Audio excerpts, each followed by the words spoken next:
Hi guys! ఇవాళ నేను కైలాస పర్వతం పైన ఉన్న శివుడిని దర్శించుకోవడానికి నా జర్నీ అయితే స్టార్ట్ చేస్తున్నా. ఇక్కడ చుట్టుపక్కల చూడడానికి సీనరీస్ అయితే చాలా బాగున్నాయి. సో మాక్సిమం అన్ని కవర్ చేయడానికి ట్రై చేద్దాం మన వ్లాగ్‌లో.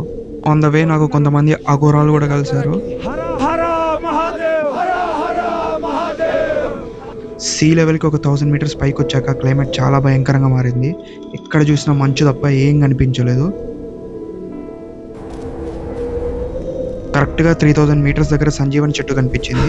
సో ఫాస్ట్‌గా వెళ్ళి మనకి యూజ్ అవుతదని కొన్ని తీసుకున్నా.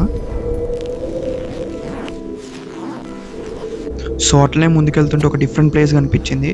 ఇక్కడ కొన్ని వందలాది శివలింగాలు ఉన్నాయి. అన్ని ఐస్‌తో ఫామ్ అయినాయి. చూడడానికి చాలా బాగుండే. అందుకే ఇక్కడనే కొంచెం రెస్ట్ తీసుకొని ఇక మళ్ళీ స్టార్ట్ అయిపోయినా. అట్లనే ఒక 2000 మీటర్స్ పైకి వెళ్ళాక ఒక హనుమాన్ గుడి కనిపించింది. వెళ్ళి దర్శనం చేసుకొని వద్దామని చెప్పి గృహ లోపలికి వెళ్ళినా. కానీ లోపల నేను అనుకున్న దానికంటే చాలా చీకటిగా ఉండే.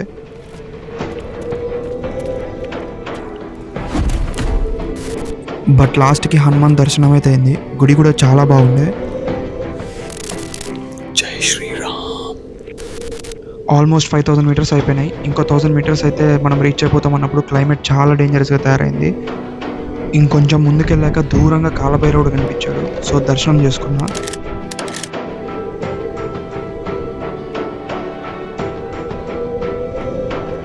ఆల్మోస్ట్ 6000 మీటర్స్ తర్వాత అసలు ఆక్సిజనే లేకుండే.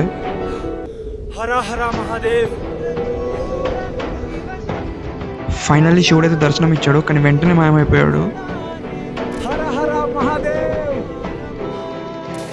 సో ఫైనల్లీ నేనేం రియలైజ్ అయినా అంటే ఇదంతా నాకు వచ్చిన ఒక కళ.